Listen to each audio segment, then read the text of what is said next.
So, welcome to our panel today. We're going to discuss the film Picture a Scientist documentary film. And this is just really exciting. This film has made a big impact in a very short time for all the right reasons, I think. We need to talk about gender equality, and this is really important for our SDG Conference Bergen and for Day Zero. I'd like to introduce the panelists today.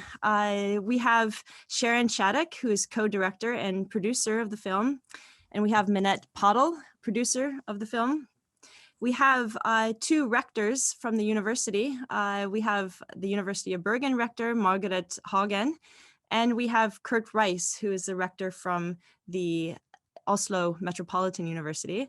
And then, of course, we have Dr. Jane Willenbring, who is now professor at Stanford University and who is prominently featured in the film Picture a Scientist. So welcome all to the panel today.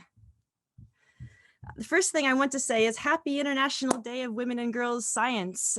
This is really also exciting that on February 11th is this International Day, really focusing on women and girls in science, motivating women and girls in science and making sure that they are seen for all the achievements that they are currently doing. We're going to get back to the United Nations and the international work on gender equality. But first, to Sharon, Manette, and Jane, thank you so much for this beautifully made, poignant, and pertinent documentary film. It's really been an inspiration for me personally, both as a female scientist, trying to understand academic culture and gender bias, but also as a researcher in responsible research innovation and this idea of gender equity. It's there's so many pieces of the debate that really fell together for me in the film, and so I'm just really grateful. So we have our SDG Conference Bergen, and we have the colorful 17 Sustainable Development Goals. This is part of the UN Agenda 2030, and so we only have 9 more years to really achieve some of the global challenges, these very ambitious goals. So we have SDG 5, which is gender equality, and some of the targets on gender equality are, for example, target 5.1, end all forms of discrimination against women and girls everywhere, and target 5.c, adopt and strengthen sound policies and enforceable legislation for promotion of gender equity. And we see these issues exactly come into how academia is structured and how academia functions with very strong hierarchies and basically gender discrimination in many corners of academia.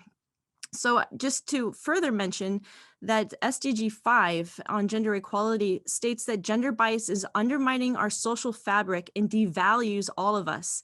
It's not just a human rights issue, it's a tremendous waste of the world's human potential.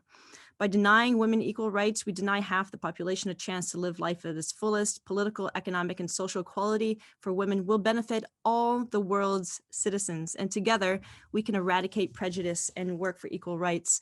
So we're going to focus a little bit on this context in the panel.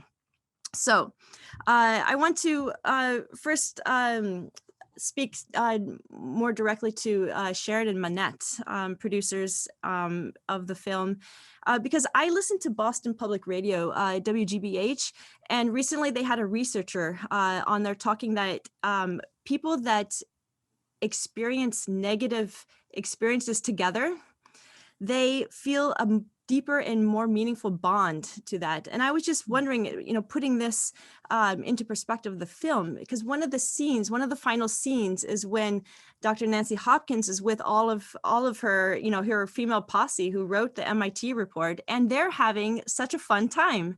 They're like, you can see that they've bonded, and this is through this experience of writing the MIT report and, all the discrimination that they experienced over decades. So I was just wondering, in the reception of the film, do you think the film, bringing stories of gender discrimination in academia closer, that it's been a bit of a bonding experience? Yeah, I mean, I first of all, thank you so much for having us. I'm really happy to be here. I mean, I think I can only speak in my experience, and I'm sure Manette can also, say what she's experienced, but it's definitely like being able to hear directly from scientists who've watched the film and who've responded and said that it's really resonated with them has been incredible. And I have heard a lot of people who say that it was like, it's become this sort of opening, like it's a way to talk about these issues that I think a lot of, I think it's like the time to start talking about this stuff.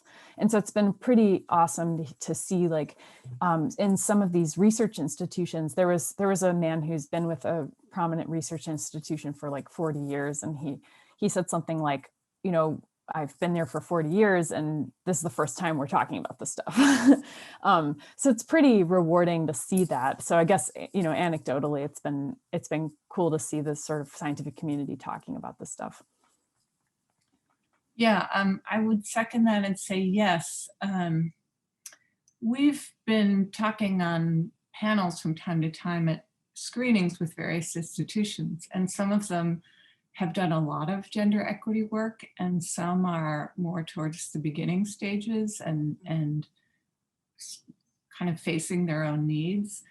And I feel like I've heard a lot of stories from scientists about coming together around the film. So the excitement is, about the film that has this message that maybe they've been waiting to hear and to have really articulated, but it's also about coming together around it. And I would also add that that's an experience that we're also hearing from some male scientists, and some stories, for instance, about men watching the film and really having a recognition of the problem and wanting to engage. So that's also been really exciting. This is a film that is not just for women. That's for sure. At the first screening that we had at the Bergen International Film Festival, most of the people in the audience were women. And I got together with a colleague and we're like, but we have to show this film to everyone. The men also have to show this film. And then we have to just discuss after the film together to look for these collaborative solutions, because 50% of the population being male, that's 50% of the solution. Jane, I wanted to ask you about, there's this construal level theory, I think it's a psychology theory, that describes that when we're closer to stories, closer to events, we think more concretely about them. And I was just wondering, how has it been for you to really just open up one of the darkest chapters that anybody could ever think of in an academic career on the big screen in front of everyone? And if that, do you think, has helped the dialogue by doing that? Yeah, thanks so much for having me on, first of all. Yeah, I think it's changed. I feel like that there was a change, but it for me, it happened a bit earlier than the film, at least in the people that I interact with on a daily basis. So when the science article came out, that was sort of the tipping point for me. And this film is a bit of an extension of that carries it into other fields. But I don't interact except through these Q&As. I don't interact with people in other fields too much. So I feel like it is a little bit weird to have so much information asymmetry. When we signed on today, you know a lot about me and I don't know very much about you. And a lot of times when I do these Q&As or am on a panel, I sometimes start to cry, and that's just a weird thing to have that be part of my daily life. But I feel like it's so important, and pretty soon I will go back to obscurity, and I might as well take this opportunity to while people are listening to say what I have to say. Yeah, because in the film, you even have your daughter. She must be a little bit bigger now. I have 3 young daughters at home, and I just want to say, it makes this connection that, when we're seen as academics, but there's so much in that motherly role. And also in the film, you see, you as a supervisor working with early career researchers, and what a wonderful resource that you have made yourself to these early career researchers. I mean, does this come out also in your supervision of grad students? Yeah, definitely. I think it does. One of the things that, I always think about what I would do differently. It's a personality flaw, maybe. So when I watch the film, I think about that time when I said, that I want to be the supervisor that I needed when I was younger. And, I've thought about that a lot since saying it. And I think that one of the things that doesn't allow us to do is to imagine if we were, an underrepresented group in the field. So if we're always thinking about what we needed in our experiences and mapping that onto other people, that we kind of fall short in supervising generations that don't look as white as the generation in STEM that we are currently in. And so I think if I were to change something that I said in the film, it would be that one, that we have to imagine other people's experiences as well, not just mimic what we needed. Yeah. I mean, that's that huge dose of empathy that goes into this discussion of, other people. I mean, that was something amazing with Dr. Rachel Burks. I mean, that intersectionality of being a Black woman and a female at the same time. And it's just, you can't put yourself in those shoes. But I was really glad that the movie helped me understand that. I wanted to talk a little bit about the implicit association test, which really blew my mind. It was something that I think I might have heard of it before the film, but I didn't get to experience it until after the film. Sharon and Manette, you guys mentioned to me earlier that there's some a lab collecting data as a result of the film that people can click in and actually do these implicit association tests. Is there any more information about that research connected to the film?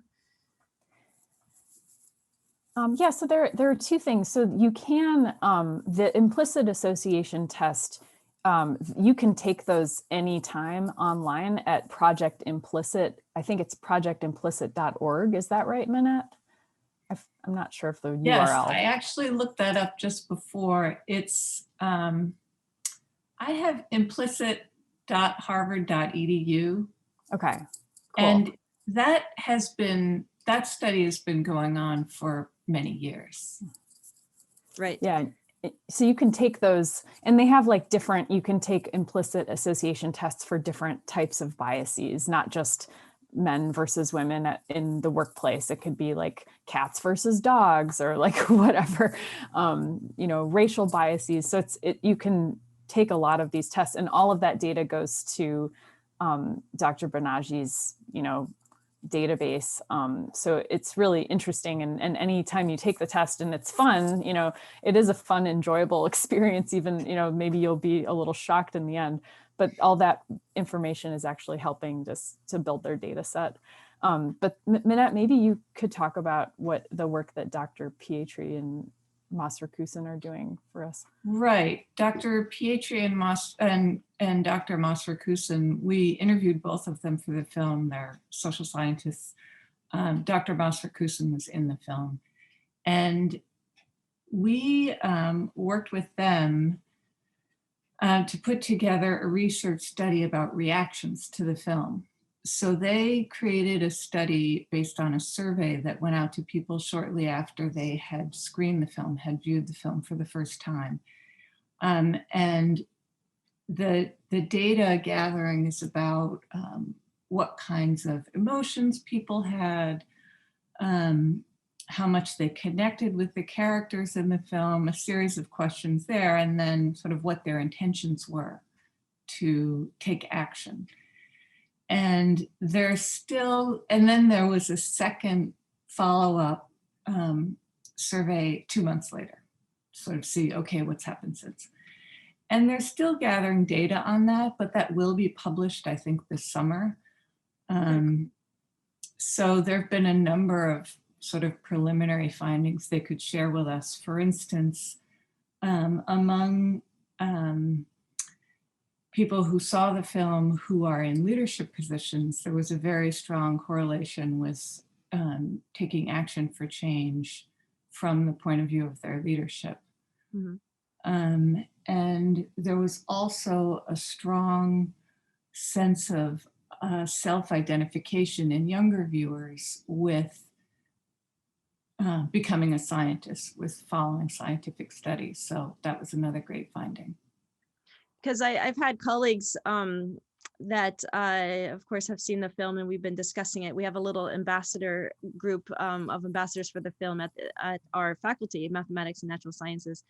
And one of my colleagues said that they would definitely not show this film to other female scientists because they just find it that it's, you know, it's just so intense, and it shows such, you know, the worst sides of gender discrimination. I mean, even going back, I mean, you know, when Nancy Hopkins tells about, you know, Frances Crick grabbing her breasts, I mean, hello, I think it's something that we all knew happened, but we never had seen anybody elucidate that before. And that is like this, you know, this as kind of a shock, but I think that everybody needs to see the film because everybody needs to kind of wake up and be part of the solution. Curt, I know that I think it was on one of your blogs online, you had a blog post about the implicit association test. Is this something that you guys have been discussing in Norway on your gender committee? Right. Well, as Manette pointed out, these tests based at the Harvard lab have been going on for quite some time. And, you know, we do, I mean, I use them all the time in group settings and trying to get people to reflect on their own awareness.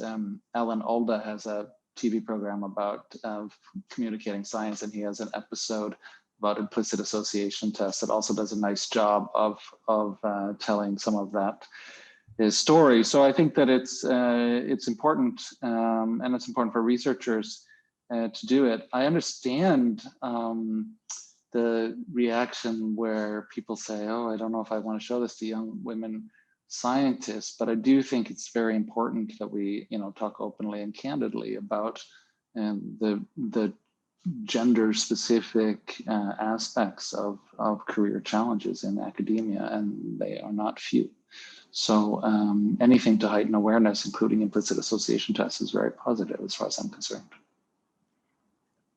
Getting to science communication, Amy Brand from MIT is the executive producer of the film. And I understand that she approached the film team with this idea of making the film. Sharon and Manette, can you describe the process of filmmaking and maybe getting to how did you start this film?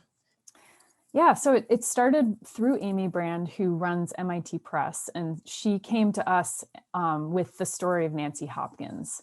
And we hadn't heard of her. And I had graduated in the 2000s, like early 2000s, from the University of Michigan, which was one of the universities that actually benefited from Nancy Hopkins' work, like directly. And I hadn't even heard of her. So it was really amazing to hear her story. And we were really struck, like, especially when we started talking with Nancy, she's so gregarious and fun to talk to and just engaging. And so we were like immediately like, okay, she's definitely going to be a character in our film. But at first we were like, should we just do a story, is this just the film of the MIT 16 and this story at MIT? And that could have been, the case. But there wasn't a lot of, so like from the sort of nuts and bolts of filmmaking, there wasn't a lot of like archival from that time. It could have worked if it was like a Hidden Figures style fiction film where you like cast actors and stuff, but we just didn't see, we didn't feel like that was something that we could really feasibly do for a documentary. And then we realized also that like, as much progress that has happened because of Nancy's work and because of the MIT story, it's also like one chapter of an ongoing saga. And we just felt strongly that we wanted to bring in other people and kind of tell stories from around this iceberg of gender discrimination. And so we set about trying to find people and stories, and that's how we eventually found Jane and Dr. Rachel Burks. but it took a while and it took a lot of conversations behind the scenes. I really appreciated the generational aspect here, because I felt at the end of the film, when Nancy Hopkins is kind of, having that deep reflection of all the time that she used for all that empirical information and everything that went into the MIT report. And she actually wonders to herself if it was worth it. And that's where I felt like, oh my gosh, it was so worth it. And I felt, that proverbial relay baton being taken to our generation, say, listen, it hasn't gotten that much better since, since, and that was Jane's story came in, like, listen, the status quo is the status quo still. That generational perspective, Jane, I'm wondering if you've reflected on that it's not just a modern phenomenon, this gender and gender bias, implicit bias. Yeah, we definitely don't have this solved yet. I mean, a lot of people think about what kinds of things can we do on a policy level to help this. And, one of the things that comes up all the time when I have this discussion with people about, what rules could we put in place at funding agency levels and things like that. And, one of the things that comes up is, why are we allowing institutions that are not promoting or hiring, promoting, and retaining women and underrepresented minorities, like to allow them to continue having to have funding, right? And so in the US, this is something that is already covered under Title IX. And so it just brings up all kinds of questions about, if these universities are not retaining and promoting women and underrepresented minorities at the same rates as white men, then, why is no one taking this up? Why is there no class action lawsuit? Or, this is already in policy. So it brings up the point of well, we can't maybe make laws to help this problem. Or if we can rely on laws, then maybe we need to enforce them for once. Yeah, exactly. Margareth, I wanted to ask you, as a female rector, you're not the first female rector we've had at the university, and we actually have a lot of female rectors in Norway. What were your impressions of the film? I have to say that I didn't find it hard. It was quite easy for me to recognize the situations and also the academic culture, even from what I know here from Norway, from the stories that I've heard all along the years that I have been working at the university and been in an academic culture. So yes, sorry to say, but it was quite recognizable for some aspects. Yes. Both of our rectors are professors in the humanities, so I thought we'd go down a little philosophical journey now, because Jane, you've been. I saw this YouTube video that you did about John Rawls, the great American philosopher, and the idea of the veil of ignorance, and that got me also trying to think. Because the veil of ignorance is basically, if everyone is blind to gender and income and any other aspect that defines somebody, only then should you make the rules for how society should be, under this ignorance that we don't understand hierarchies in that sense. In this thought experiment that the veil of ignorance is, you're asked to consider which principles you would select for the basic structure of society. But this is the kicker: you must select as if you had no knowledge ahead of time in what position you will end up in society. I was just trying to put this into a context of academia. So, for example, if you were designing a lab, that would mean that students, grad students, undergrads, postdocs, and professors could co-design, co-create the ideal lab. They would make the rules together, but would do this not knowing if they themselves would be the undergrad or the professor or the postdoc. Is this even possible? It's obviously a thought experience. Thought experiment. But yeah, is there some place that we could take that? Yeah, in a lab group setting, I think it's a little bit easier than at an institution, like a larger institution level, because, you know, your lab group can make up its rules and then change them 2 weeks later. And, and you can sit down with everybody and discuss until you really have a consensus. And I think that that kind of activity is actually really works well for understanding different roles. Like I feel like a lot of the conflict in academia around research groups and, you know, struggles with principal investigators and really stems from not having a good communication at all levels, between all levels. And so, you know, sometimes when people are, you know, not performing as I would want them to, we have a conversation and then I explain where I'm coming from. And, you know, this is something that we need to do to pay the bills. You know, it's not that I'm just a mean person. I actually have, you know, demands on me as someone who leads a group and pays salaries and, you know, does things like that. So I feel like a lab group is a great way of, you know, testing out some of these structures. It's a little bit hard in that sense. And I think that this is something where, you know, maybe this thought experiment fails, is that we are not able to fully imagine ourselves in different positions adequately. And I think that this is one of the good things about, you know, diversity in any organization, even a lab group, is that you need those different perspectives to come in and really educate people on what it might be like to go into the field while Black, for example. This would be a completely different experience than, you know, sending out my white male PhD student into the field. And so I feel like we need to have those conversations, and those conversations are not going to happen until we diversify STEM more. The question then being, I mean, who's in charge of making these conversations happen? So is it a lab? I mean, and I'll just come with my personal opinion, is that the film empowers, I think, all levels, because it shows that, you know, everybody has a story. I think my favorite part of the film is the twist at the end with Bob Brown, how he was, you know, receiving the MIT report and the administration there, and then had a chance to do something about Marchand. And he's like, yeah, I'm going to do the right thing because I understand. And I don't know, Jane, what you thought about that and how that twist actually happens at the end. But that I thought was a really cool part of the film.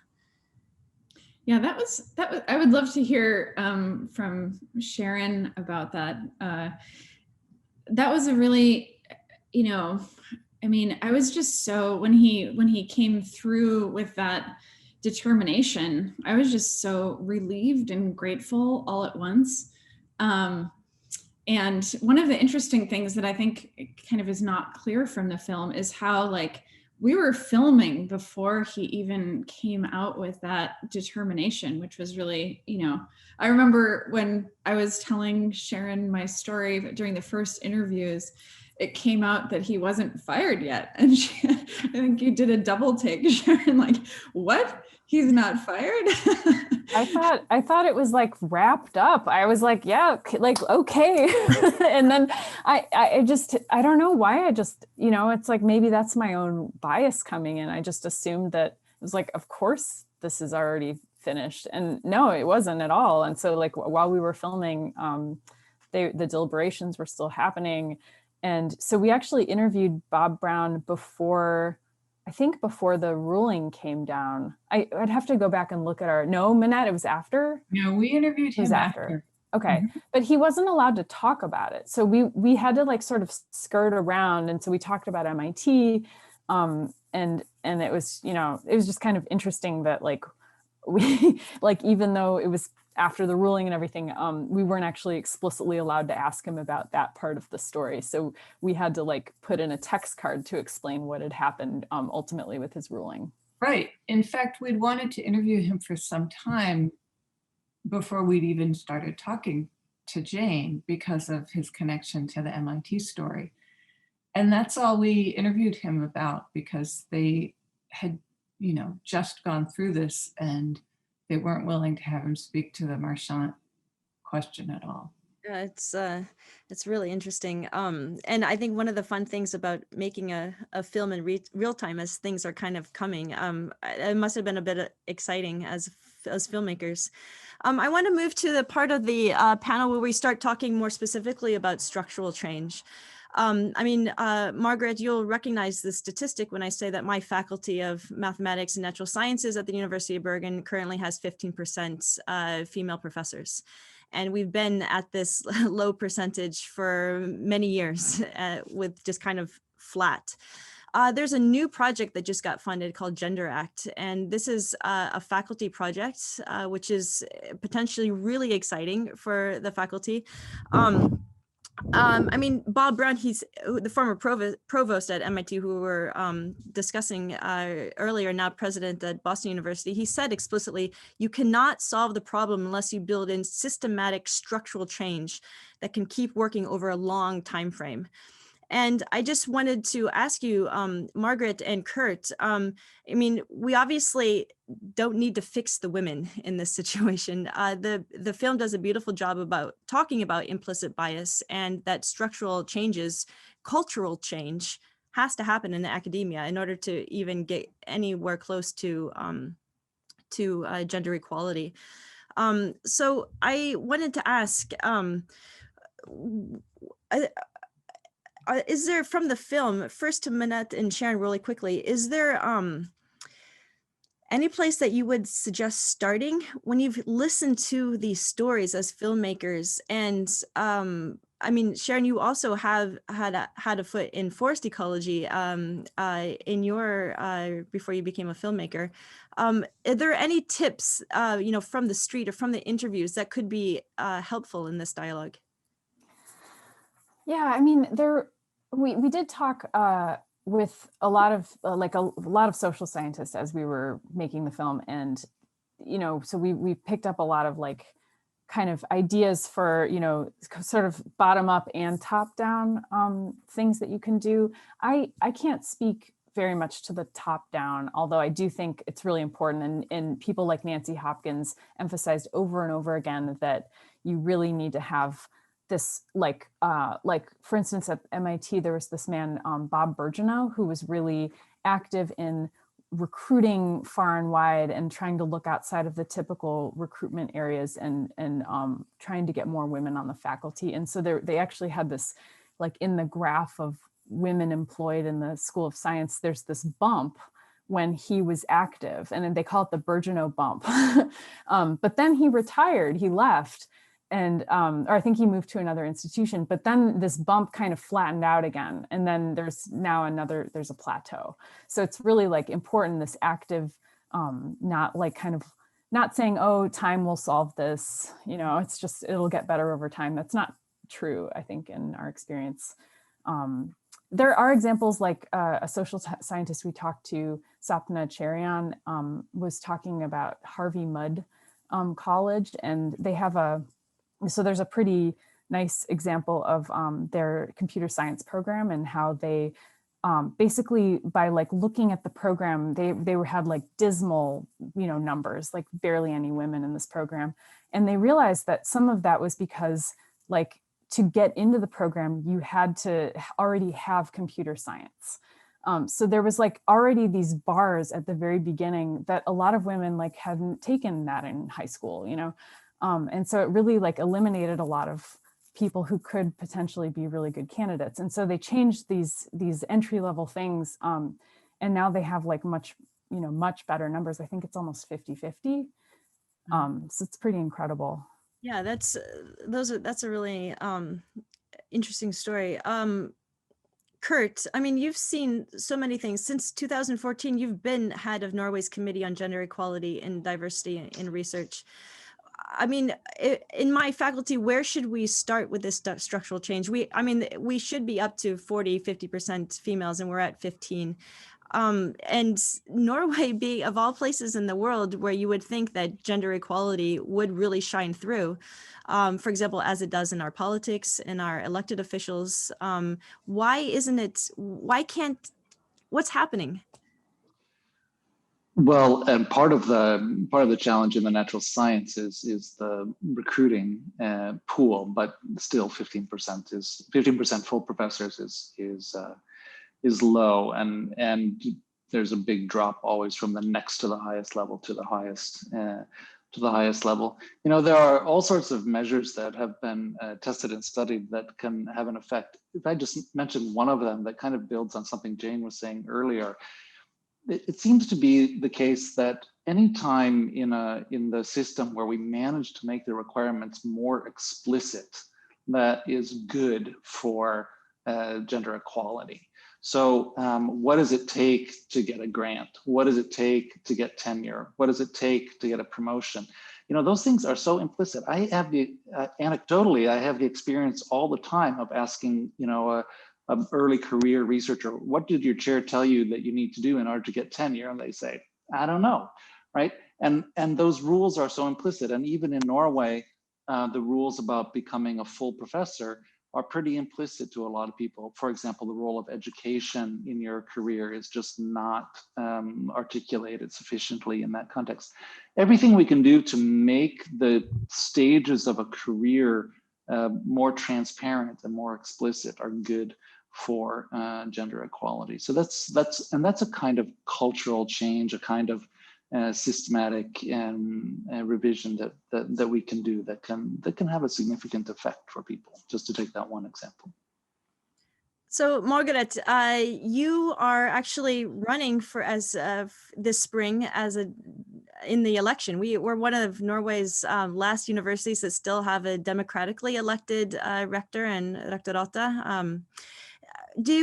I'm just wondering also, I mean, given the kind of landscape now and this kind of focus, we have this new Gender Act program for our faculty. We're trying to, raise the bar as far as gender equality in STEM research. Have you considered bringing this on your political platform for a better university atmosphere for women? Of course I have, and but first of all, Bergen is an all-comprehensive university. So what is interesting is that these issues, these challenges, that varies a lot among the faculties. So when it comes to the faculty of natural sciences, you are, I'm sorry to say, worse off. First of all, this has to be dealt with on the management level, but it also has to be dealt with on the management level, not only on the top level, but also on the faculty level and the department level. So it is this mix between having plans, clear requirements, clear explicit rules to play along with, and also altogether, I think that let me just pick out one example that came to my mind now when I was listening to you. Last year, the Norwegian Research Council had out this call for centers for excellence, and the requirement that we could even participate was that 40%, at least 40% of these centers for excellence that we had in should be female PIs. And when we heard that for the first time, we said, okay, how are we going to make this? Because we thought this is going to be difficult, but it turned out it wasn't difficult at all. It wasn't difficult at all. So that kind of,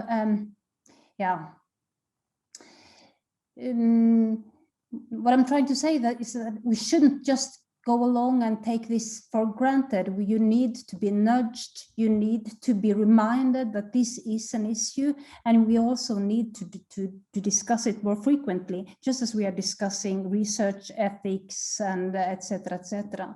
And I think that also when it comes to STEM also recruits very internationally. I think that really we should make sure that there are quite a good amount of female candidates among the applicants to our positions. And I don't think that that should be really difficult to do, because also the work-life balance in Norway is quite good compared to other things, that we should also work on our announcement for jobs. And yeah, so it's a lot of things that we should do, but we should do it on all levels, top down, horizontally, and also maybe, why not, bottom up. So definitely, yes. And I think this is also, I must say that this is also an ethical issue. For me, it's an ethical issue, and it also has to do, of course, first and foremost with the quality in research, because you can't have quality if you don't, if you have this biased situation. And even though we are quite good off in Bergen, we have among our deans, we have only one woman among 8. And so, yes, and also about among the head of departments, far too few women still. So, well, I have a theory that if you make this part of the platform, it will also help voter turnout for our university democracy too, because we need to get people engaged. Otherwise, yeah, why have a democracy if people aren't going to vote? But I feel like because these are such essential issues in the person. I mean, scientists are people. And I think that this, bringing this out on campus as a major point of debate would be really helpful. So we have not so much time left. I'm just gonna do a couple more questions. I can't help but point out, because I'm American, originally from Indiana myself, that the political landscape, of course, in the States has changed immensely. We have gone from a president that has openly and publicly bullied women on Twitter, women that he didn't agree with. We had a vice president who notoriously wouldn't have meetings with women unless they were chaperoned. And now we have our first female vice president who has African-American and Southeast Asian descent. So things can change really fast. And I mean, just yesterday, the Super Bowl, I mean, we go for a Super Bowl from having scantily clad ladies dancing around to a fully clothed, amazing Amanda Gorman poet. So I also feel that there's a lot of perhaps, would you say, environment or for this change. And for the first time ever in a presidential administration, the science advisor is a cabinet level position. So I just want to put this out there. It's something that I've been talking about too. I mean, Eric Lander being in this now very powerful position and having an administration that's putting science, in the cabinet room with the president. Is this a time to lobby for gender diversity, gender equality, rights, because it maybe could make breakthroughs with this administration? Is this something you've thought about, Curt or Jane?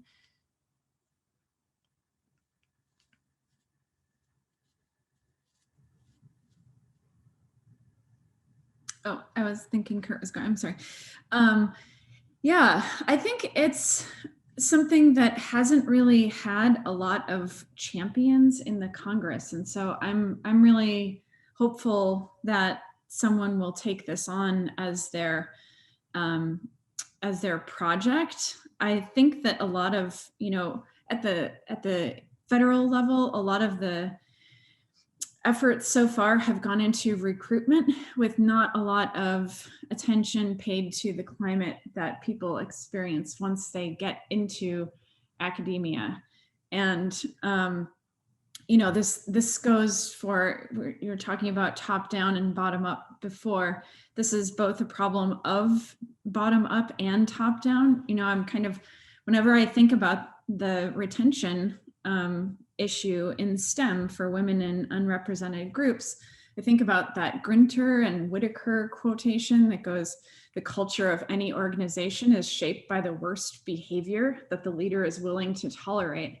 And so when you have someone like Donald Trump at the helm, it's clear that there's a lot that can be tolerated. And so I'm very hopeful that we go back to a day when there's very little that is tolerated, because I feel like that is the main thing. The toxic culture not allowing people to bring their full selves to academia is one of the main things that's causing this, what people call a leaky pipeline. I don't necessarily like that analogy, but this is something that I think has to change. And you know, having one or two sort of allies in Congress that are, you know, taking it up among the hundreds of things that they have to do is not going to bring about the change as fast as we need it.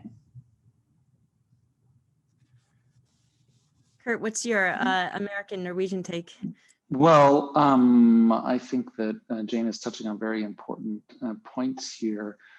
I guess I might think that the federal government, the legislative branch, is maybe a bit of a far reach, as I think Jane was also suggesting. I think that you know, the time is long past, and people have been working on relevant issues for a very long time here. But I think that policy at the institutional level is very important, and I think, as was mentioned earlier, also policy with respect to funding agencies. And I can understand that one might wonder why the law isn't being used to redress discrimination. It's not quite right to say that, although I understand it. There have been prominent lawsuits, for example, in Europe, regarding the use of quotas and trying to establish in the court system patterns of discrimination, which then, once determined, can allow for corrective measures. The Netherlands has done some impressive work in this regard, and some other places also. So it is a big step to get to the point where you can use the law for these kinds of things. But I think that policy is certainly within our reach, and I think that this film obviously is a good way to stimulate people in leadership positions to heighten their engagement. We're talking now about American politics and European, but of course, gender diversity is needed in all corners of science all around the world, and especially regarding SDG 5 and gender equality as a UN normative stance. I'm just wondering, Manette and Sharon and Jane, I mean, do you foresee the need for a follow-up to Picture a Scientist? The story is always developing, and would it be interesting to have an international focus also? I think I could begin to address that briefly. We're starting to work on developing a film that would be sort of a solutions-based approach to looking at marginalized people more broadly in science, and what kinds of solutions, what is happening out there now, sort of what is being done, and how can we show that. And there is at least some international element to that. So that's very exciting to be working on. Yeah, that's super exciting. So we have to stay in tune about that. One more round of questions for the panel. I mean, the final question. Given the film and its setting, we know that early career scientists are both male and female, are kind of put in lots of different situations where they can promote better gender equality and speak out. Would like to go around the panel, starting with Manette, Sharon, Curt, Margareth, and then Jane. What is a quick message that you have for early career scientists, both male and female?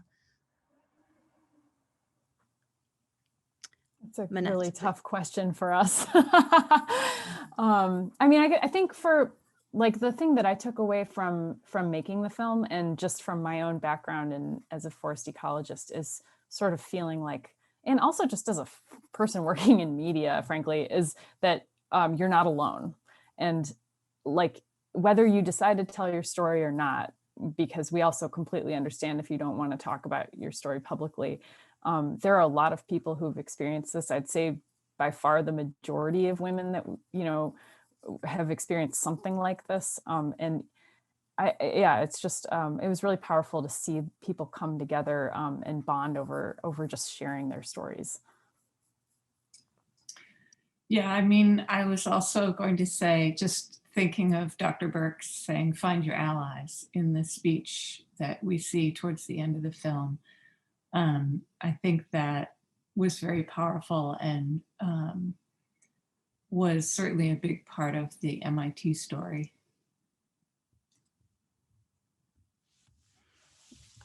Curt? Right. So that's a great question, Dorothy. Thank you for that. And I maybe I would say, if you're an early career scientist, bring the force of science to the changes that you want to see in your workplace. As a university leader, it's very important to me to try to influence policymakers to use evidence to make policy. And I would like to see that at the level of the university, at the level of the department, at the level of the lab. If you're a scientist, gather the data, do the analysis, get rid of the noise, try to focus in and identify what the causal relationships really are. And then you have a good basis for trying to develop the changes that you want to see. Margareth? Yes, I think that the first thing is that you should actually be curious, have a scientific mind, be open, but also plan clearly, be aware of the rules and address the rules, and also be open and discuss what is actually happening here, and be all along the way very conscious, question, but also take care of your friends, have good allies and network, and make sure that you also have a life. Yes. And then Jane, if you reflect on this advice to early career scientists.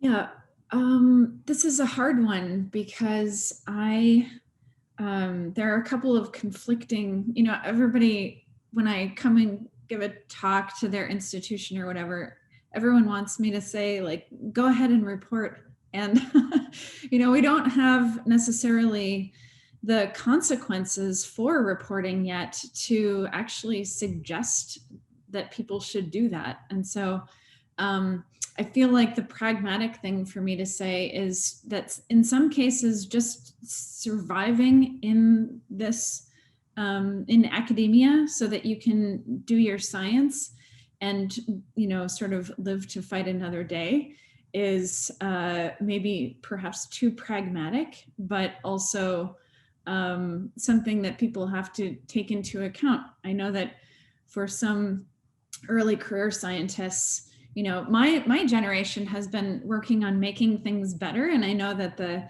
younger generation nowadays, they talk about, like, let's not make it better, let's tear it down and build something better. And so I feel like I don't want to give any advice to someone who is so optimistic that they're interested in tearing things down and building something better. So I'm going to take my pragmatism and apply it to myself and myself only, because we have not been making much progress with being pragmatic. No, I think that's actually good advice, because in the end of the day, everyone has their own personal story. And I think that's, filmmaking is just an amazing medium to show that, and then to have people reflect on their own stories. So I just want to end real quick with a quote that Dr. Rachel Burks had from the film. She said, "You cannot do everything alone. You need well-positioned allies to make something happen. It's about doing. Corrections require actions." And I think that that's just a really good summary. I think that we're all in this together, and we all have to do our part to bring gender equality into the workplace, into academia, and into our societies. Thank you so much to all of our panel members. I could easily talk another hour with you, so we'll do it on Twitter instead. Thank you so much. And again, thank you so much for the film. It's been a real inspiration. And we will continue to celebrate the UN International Day of Women and Girls in Science. Thank you so much.